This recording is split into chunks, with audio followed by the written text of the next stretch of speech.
Hi friends, അവൻ അല്ലെങ്കിൽ അവൾ എൻ്റെ വെറുമൊരു ഫ്രണ്ട് മാത്രമാണ് എന്ന് നമ്മൾ പലരോടും പറയാറുണ്ട്. എങ്കിലും ഉള്ളിൻ്റെ ഉള്ളിൽ ചെറിയൊരു കൺഫ്യൂഷൻ നിങ്ങൾക്ക് അനുഭവപ്പെടാറുണ്ടോ? ഒരുമിച്ച് നടക്കുമ്പോഴും സംസാരിക്കുമ്പോഴും ഇത് വെറുമൊരു സൗഹൃദമാണോ, അതോ ഇതിനപ്പുറം എന്തെങ്കിലും ഉണ്ടോ എന്ന് നിങ്ങളുടെ മനസ്സ് ചോദിക്കാറുണ്ടോ? പ്രണയവും സൗഹൃദവും തമ്മിലുള്ള അതിർവരമ്പ് തിരിച്ചറിയാൻ കഴിയാതെ ഒരുപാട് ആളുകൾ ഇന്ന് വലിയ മാനസിക ബുദ്ധിമുട്ടുകൾ അനുഭവിക്കുന്നുണ്ട്. അതുകൊണ്ട് തന്നെ പലരും സൗഹൃദത്തെ പ്രണയമായി തെറ്റിദ്ധരിച്ച് വലിയ അബദ്ധങ്ങളിൽ ചെന്ന് ചാടാറുണ്ട്. അല്ലെങ്കിൽ തിരിച്ചുള്ള പ്രണയത്തെ വെറും ഫ്രണ്ട്ഷിപ്പ് എന്ന് കരുതി ആ മനോഹരമായിട്ടുള്ള ബന്ധം നഷ്ടപ്പെടുത്താറുമുണ്ട്. എന്നാൽ ഹ്യൂമൻ സൈക്കോളജി പ്രകാരം നമ്മുടെ മനസ്സ് പ്രണയത്തോടും സൗഹൃദത്തോടും പ്രതികരിക്കുന്നത് രണ്ട് വ്യത്യസ്ത രീതികളിലാണ്. ഈ കാര്യങ്ങൾ നിങ്ങൾ കൃത്യമായി മനസ്സിലാക്കിയാൽ നിങ്ങളുടെ മനസ്സിലുള്ളത് എന്താണെന്ന് നിങ്ങൾക്ക് തന്നെ ബോധ്യപ്പെടും. അതുകൊണ്ട് ഒരൊറ്റ പോയിന്റ് പോലും വിട്ടുപോകാതെ ഈ വീഡിയോ മുഴുവനായി ശ്രദ്ധിച്ച് കേൾക്കുക. ആദ്യമായിട്ടാണ് എൻ്റെ ചാനൽ കാണുന്നതെങ്കിൽ സബ്സ്ക്രൈബ് ചെയ്ത് തന്നെ സപ്പോർട്ട് ചെയ്യണേ. വീഡിയോ ഇഷ്ടമായെങ്കിൽ മാത്രം ലൈക്ക് ചെയ്യുക, ഇഷ്ടപ്പെട്ടിട്ടില്ലെങ്കിൽ ഡിസ്ലൈക്ക് ചെയ്യുക. നിങ്ങളുടെ അഭിപ്രായം കമൻ്റായിട്ട് പറയുക. ഒന്നാമത്തെ ലക്ഷണം നിങ്ങളുടെ ഉള്ളിൽ ഉണ്ടാകുന്ന വികാരങ്ങളുടെ വ്യത്യാസമാണ്. സൈക്കോളജി അനുസരിച്ച് സൗഹൃദം എന്നത് മനസ്സിന് ശാന്തതയും സുരക്ഷിതത്വവും തരുന്ന ഒന്നാണ്. സുഹൃത്തുക്കളുടെ കൂടെ ഇരിക്കുമ്പോൾ നിങ്ങൾക്ക് വലിയൊരു സമാധാനവും റിലാക്സേഷനും തോന്നും. അവിടെ യാതൊരു തരത്തിലുള്ള അനാവശ്യ ആകാംക്ഷയോ ടെൻഷനോ നിങ്ങളുടെ മനസ്സിലുണ്ടാകില്ല. എന്നാൽ പ്രണയം നിങ്ങളുടെ മനസ്സിലുണ്ടാക്കുന്നത് ഒരു വൈകാരിക കൊടുങ്കാറ്റും ആവേശവുമാണ്. ഇതൊരു ലഹരി പോലെയാണ്. അത് നിങ്ങളിൽ വലിയൊരു ആകാംക്ഷയുണ്ടാക്കും. ആ വ്യക്തിയുടെ ഒരു മെസ്സേജ് വരുമ്പോൾ അല്ലെങ്കിൽ അവർ മുന്നിൽ വരുമ്പോൾ ഹൃദയമെടുപ്പ് കൂടുന്നത് ഇതുകൊണ്ടാണ്.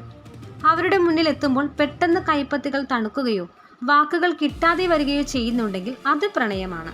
സുഹൃത്തുക്കളുടെ മുന്നിൽ നമ്മൾ ഒരിക്കലും ഇങ്ങനെ അസ്വസ്ഥരാകാറില്ല. ഒന്ന് ആലോചിച്ച് നോക്കൂ, എത്ര വലിയ സുഹൃത്താണെങ്കിലും അവരുടെ സാന്നിധ്യം നിങ്ങളിൽ ഒരു അപകടകരമായ ആകാംക്ഷ ഉണ്ടാക്കാറുണ്ടോ എന്ന്. എന്നാൽ പ്രണയമുള്ള ആളുടെ സാന്നിധ്യം നിങ്ങളെ എപ്പോഴും ഒരു കനലിൽ നിർത്തിയതുപോലെ അസ്വസ്ഥമാക്കും. ഈ ഒരു വികാരം നിങ്ങളുടെ ഉള്ളിൽ ഉണ്ടാകുന്നുണ്ട് എന്ന് ശാന്തമായി ചിന്തിക്കുക. ഇത് നിങ്ങളുടെ മനസ്സ് തരുന്ന ഒന്നാമത്തെ വലിയ ലക്ഷണമാണ്. ഈ മാറ്റം തിരിച്ചറിഞ്ഞാൽ തന്നെ പകുതി കൺഫ്യൂഷനും അവിടെ അവസാനിക്കും. ഇനി നമുക്ക് ഇതിലും പവർഫുള്ളായ രണ്ടാമത്തെ ലക്ഷണത്തിലേക്ക് പോകാം. ആ വ്യക്തിക്ക് മുന്നിൽ നിങ്ങൾ എങ്ങനെ പെരുമാറുന്നു എന്നതാണ്. ഒരു നല്ല സൗഹൃദത്തിൽ മനുഷ്യർക്ക് യാതൊരു തരത്തിലുള്ള മുഖംമൂടികളും ആവശ്യമില്ല. നമ്മുടെ ഏറ്റവും വൃത്തികെട്ട ശീലങ്ങളും ദേഷ്യവുമെല്ലാം സുഹൃത്തുക്കളുടെ മുന്നിൽ നമ്മൾ കാണിക്കാറുണ്ട്.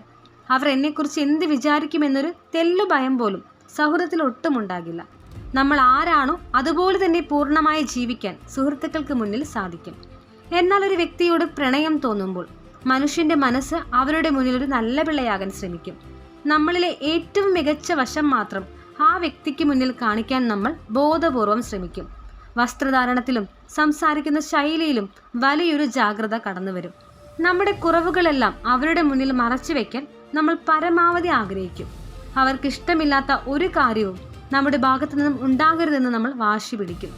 അവരെ ഇംപ്രസ് ചെയ്യിക്കാൻ നിങ്ങളുടെ ഉള്ളിൽ വലിയൊരു ആഗ്രഹം തോന്നുന്നുണ്ടെങ്കിൽ അത് പ്രണയമാണ്.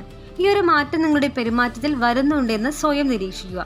സ്വന്തം സുഹൃത്തുക്കളുടെ മുന്നിൽ കാണിക്കാത്ത ഈ ഒരു അഭിനയം പ്രണയത്തിന്റെ വലിയൊരു സൂചനയാണ്. ഇതിലൂടെ നിങ്ങളുടെ മനസ്സ് ആ വ്യക്തിക്ക് വലിയ സ്ഥാനമാണ് നൽകുന്നത്. ഇതൊട്ടും അവഗണിക്കാൻ പാടില്ലാത്ത ഒരു മാറ്റമാണ്. ഈ രണ്ടാമത്തെ പോയിന്റ് മനസ്സിലായെങ്കിൽ നമുക്ക് അടുത്ത മൂന്നാമത്തെ രഹസ്യത്തിലേക്ക് കടക്കാം. ഇത് നിങ്ങളുടെ ചിന്തകളെ കൂടുതൽ വ്യക്തമാക്കാൻ സഹായിക്കും. ആ പ്രധാനപ്പെട്ട കാര്യം, അവരുടെ ലൈഫിലേക്ക് മറ്റൊരു വ്യക്തി കടന്നു വരുമ്പോൾ നിങ്ങൾക്ക് എന്ത് തോന്നുന്നു എന്നതാണ്. സാധാരണ ഒരു ഫ്രണ്ട്ഷിപ്പിൽ നമ്മുടെ സുഹൃത്തിന് മറ്റൊരു സുഹൃത്ത് ഉണ്ടാകുന്നത് നമ്മളെ ബാധിക്കാറില്ല. അവർ മറ്റുള്ളവരോട് സംസാരിക്കുമ്പോഴോ തമാശ പറയുമ്പോഴോ നമുക്ക് അനാവശ്യമായ ദേഷ്യം വരാറില്ല. കാരണം സൗഹൃദം എന്നത് എല്ലാവർക്കും പങ്കുവെച്ചു കൊടുക്കാൻ പറ്റുന്ന ഒന്നാണ്. എന്നാൽ പ്രണയത്തിന്റെ അടിസ്ഥാന മനഃശാസ്ത്രം എന്നത് എനിക്ക് മാത്രം സ്വന്തം എന്ന ചിന്താഗതിയാണ്. ആ വ്യക്തിയുടെ ചിരിയും സ്നേഹവും ശ്രദ്ധയുമെല്ലാം എനിക്ക് മാത്രം കിട്ടണമെന്ന് നിങ്ങളുടെ മനസ്സ് വല്ലാതെ ആഗ്രഹിക്കും. അവർ നിങ്ങളെക്കാൾ കൂടുതൽ മറ്റൊരാൾക്ക് പ്രാധാന്യം നൽകുന്നു എന്ന് തോന്നുമ്പോൾ നെഞ്ചു പൊട്ടുന്നത് പോലെ തോന്നും. നമ്മൾ പുറമേക്ക് പറയും, ഞാൻ വെറുതെ ചോദിച്ചതാണ്, എനിക്ക് കുഴപ്പമൊന്നുമില്ല എന്ന്. എന്നാൽ ഉള്ളിൽ വലിയൊരു കൊടുങ്കാറ്റ് ഈ സമയത്ത് ആഞ്ഞടിക്കുന്നുണ്ടാകും. നിങ്ങളുടെ സുഹൃത്തിന് ഒരു പ്രണയമുണ്ടാകുമ്പോൾ നിങ്ങൾക്ക് സന്തോഷമാണ് തോന്നേണ്ടത്. എന്നാൽ ആ വാർത്ത കേൾക്കുമ്പോൾ നിങ്ങളുടെ ലോകം അവസാനിച്ചതുപോലെ തോന്നുന്നുണ്ടെങ്കിൽ അത് സൗഹൃദമല്ല. നിങ്ങളുടെ ഉള്ളിൽ അവരോട് ശക്തമായ പ്രണയം ഉണ്ടായിരുന്നു എന്നതിൻ്റെ തെളിവാണത്. ഈ ഒരു വികാരം വളരെ പച്ചയായ ഒരു യാഥാർത്ഥ്യമാണ് എന്ന് തിരിച്ചറിയുക. ഇത് നിങ്ങളുടെ ഉള്ളിലെ യഥാർത്ഥ സ്നേഹത്തെ പുറത്തു കൊണ്ടുവരുന്ന വലിയൊരു പരീക്ഷണമാണ്. ഇതിനോട് നിങ്ങളുടെ മനസ്സ് എങ്ങനെ പ്രതികരിക്കുന്നു എന്ന് നോക്കുക. ഈ ലക്ഷണം കൃത്യമായി മനസ്സിലാക്കിയാൽ നമുക്ക് അവസാനത്തെയും ഏറ്റവും പ്രധാനപ്പെട്ടതുമായ 4ാമത്തെ പോയിന്റിലേക്ക് പോകാം. അത് നിങ്ങളുടെ കൺഫ്യൂഷൻ പൂർണ്ണമായി മാറ്റാൻ സഹായിക്കും. 4ാമത്തെയും ഏറ്റവും വലിയ ലക്ഷണം നിങ്ങളുടെ ഭാവിയെക്കുറിച്ചുള്ള ചിന്തകളാണ്. നമ്മൾ സുഹൃത്തുക്കളോടൊപ്പം ഇരിക്കുമ്പോൾ ഇപ്പോഴത്തെ നിമിഷങ്ങൾ മാത്രമാണ് ആസ്വദിക്കാറുള്ളത്. ഇന്ന് എന്ത് ചെയ്യണം, എവിടെ പോകണം എന്ന് മാത്രമേ സുഹൃത്തുക്കളുമായി ആലോചിക്കാറുള്ളൂ. ഒരു സുഹൃത്തിനെ വെച്ചുകൊണ്ട് നമ്മൾ ഒരിക്കലും 5 വർഷത്തിന് ശേഷമുള്ളൊരു കുടുംബജീവിതം ആലോചിക്കാറില്ല. എന്നാൽ നിങ്ങളുടെ ഉള്ളിൽ പ്രണയമാണെങ്കിൽ നിങ്ങളുടെ മനസ്സറിയാതെ ഭാവി കാലത്തെ സങ്കല്പങ്ങൾ നടത്താൻ തുടങ്ങും. അതായത് ഭാവിയിലെ നിങ്ങളുടെ ലൈഫിൽ ആ വ്യക്തിയെ കൂടി നിങ്ങൾ സങ്കല്പിക്കാൻ തുടങ്ങും. ഒരു വീട് വെക്കുമ്പോഴോ ഒരു കാർ വാങ്ങുമ്പോഴോ അവരുടെ സാന്നിധ്യം നിങ്ങളുടെ ചിന്തകളിൽ കടന്നു വരും. ലൈഫിലെ വലിയ തീരുമാനങ്ങൾ എടുക്കുമ്പോൾ അവരെ കൂടി കൂടെ കൂട്ടാൻ നിങ്ങളുടെ മനസ്സ് ആഗ്രഹിക്കും. ഒരു നല്ല പാട്ട് കേൾക്കുമ്പോഴോ മനോഹരമായൊരു സ്ഥലം കാണുമ്പോഴോ അവരോടൊപ്പം അവിടെ ഇരിക്കുന്നതായി നിങ്ങൾ സ്വപ്നം കാണും. ഈ ഒരു ദീർഘകാല ചിന്ത സൗഹൃദത്തിൽ ഒരിക്കലും ഉണ്ടാകാറില്ല എന്ന് മനസ്സിലാക്കുക. പ്രണയം എപ്പോഴും ഭാവിയെ നിർമ്മിക്കാൻ ആഗ്രഹിക്കുമ്പോൾ സൗഹൃദം വർത്തമാനകാലത്തിൽ മാത്രം ജീവിക്കുന്നു.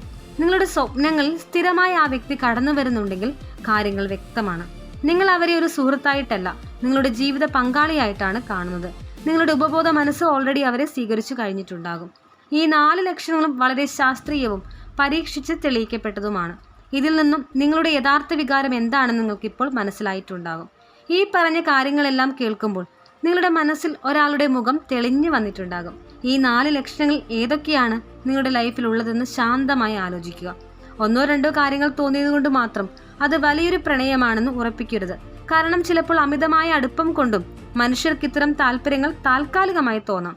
മാസങ്ങളോളം ഈ 4 മാറ്റങ്ങളും ഒന്നിച്ച് നിങ്ങളുടെ മനസ്സിൽ നിലനിൽക്കുമ്പോഴാണ് അത് യഥാർത്ഥ പ്രണയമാകുന്നത്. നിങ്ങളുടെ കൺഫ്യൂഷൻ നിങ്ങളുടെ മനസ്സിൽ മാത്രം വെച്ചുകൊണ്ട് ജീവിക്കുന്നത് വലിയൊരു ഭാരമാണ്. അത് നിങ്ങളുടെ സമാധാനത്തെ പൂർണ്ണമായും ഇല്ലാതാക്കി കളയും. രാത്രികളിൽ ഉറക്കം നഷ്ടപ്പെടാനും നിങ്ങളുടെ ജോലികളിൽ ശ്രദ്ധിക്കാൻ കഴിയാതെ വരാനും ഇത് കാരണമാകും. അതുകൊണ്ട് നിങ്ങളുടെ മനസ്സിലുള്ളത് എന്താണെന്ന് കൃത്യമായി തിരിച്ചറിയുക എന്നതാണ് അടുത്ത പടി. നിങ്ങളോട് തന്നെ സത്യസന്ധത കാണിക്കാൻ ശ്രമിക്കുക. കാരണം സ്വന്തം മനസ്സിനോട് നുണ പറയാൻ ഒരു മനുഷ്യനും കഴിയില്ല. മറ്റുള്ളവർ എന്ത് വിചാരിക്കുമെന്ന് കരുതി നിങ്ങളുടെ വികാരങ്ങളെ അടിച്ചമർത്തരുത്. കാര്യങ്ങൾ വ്യക്തമാകുമ്പോൾ ലൈഫിൽ വലിയൊരു സമാധാനം വരും. നിങ്ങളുടെ ഉള്ളിലുള്ളത് പ്രണയമാണെന്ന് പൂർണ്ണമായും ബോധ്യപ്പെട്ടാൽ പിന്നെ അവിടെ എന്തു ചെയ്യണം? അത് ആ വ്യക്തിയോട് തുറന്നു പറയാനുള്ള ധൈര്യം കാണിക്കുകയാണ് വേണ്ടത്. സൗഹൃദം നഷ്ടപ്പെടുമോ എന്ന് ഭയം കാരണം പലരും ഇതും പറയാതെ ഒളിച്ചു വെക്കാറുണ്ട്. എന്നാൽ ഒരു വലിയ സത്യം, ഒളിച്ചു വെച്ചത് കൊണ്ട് നിങ്ങൾക്ക് അധിക നാൾ ഒരു നല്ല സുഹൃത്തായി അഭിനയിക്കാൻ കഴിയില്ല. അത് നിങ്ങളുടെ ഉള്ളിലെ സ്നേഹത്തെ ഒരു വലിയ വേദനയാക്കി മാറ്റുകയേ ഉള്ളൂ. വളരെ മാന്യമായ രീതിയിൽ നിങ്ങളുടെ മനസ്സിലുള്ളത് അവരോട് തുറന്നു പറയുക. വഴക്കിടുന്ന രീതിയിലല്ല, മറിച്ച് നിങ്ങളുടെ വികാരങ്ങളെ ബഹുമാനിക്കുന്ന രീതിയിലായിരിക്കണം സംസാരം. എനിക്ക് നിന്നോടൊരു സുഹൃത്തിനപ്പുറം വലിയൊരു താല്പര്യം തോന്നുന്നുണ്ട് എന്ന് വ്യക്തമാക്കുക. അവരുടെ മറുപടി എന്താണെന്ന് കേൾക്കാൻ ക്ഷമയോടെ കാത്തിരിക്കുക. ചിലപ്പോൾ അവർക്കും ഇതേ താല്പര്യം ഉണ്ടാകാം, അല്ലെങ്കിൽ അവർക്ക് വെറും ഒരു ഫ്രണ്ട്ഷിപ്പ് മാത്രമായിരിക്കാം. അവരുടെ മറുപടി എന്തുതന്നെയായാലും അതിനെ പൂർണ്ണമായി ബഹുമാനിക്കാൻ നിങ്ങൾക്ക് കഴിയണം. അവർക്ക് താല്പര്യമില്ലെങ്കിൽ കരഞ്ഞു നിലവിളിച്ചുകൊണ്ട് അവരുടെ കാല് പിടിക്കാൻ നിൽക്കരുത്. നിങ്ങളുടെ സ്വയം ബഹുമാനം പണയം വെച്ചുകൊണ്ട് ഒരു ബന്ധവും നേടിയെടുക്കരുത്. നിങ്ങളെ വിലമതിക്കാത്ത ഒരാളുടെ മുന്നിൽ നിങ്ങളുടെ കണ്ണീരിന് ഒരു വിലയും ഉണ്ടാവില്ല. ആത്മവിശ്വാസത്തോടെ യാഥാർത്ഥ്യങ്ങളെ ഉൾക്കൊള്ളാൻ പഠിക്കുക. ഈ വീഡിയോ നിങ്ങൾക്ക് ഉപകാരപ്പെട്ടെങ്കിൽ തീർച്ചയായും ലൈക്ക് ചെയ്യാൻ മറക്കരുത്. നിങ്ങളുടെ സുഹൃത്തുക്കൾക്കും ഈ വീഡിയോ ഷെയർ ചെയ്ത് കൊടുക്കുക. പലരും ഇത്തരം കൺഫ്യൂഷനിൽ പെട്ട് എന്ത് ചെയ്യണമെന്നറിയാതെ വിഷമിക്കുന്നുണ്ടാകാം. അവർക്ക് നിങ്ങളുടെ ഈ ഒരു ഷെയർ വലിയൊരു സഹായമാകും.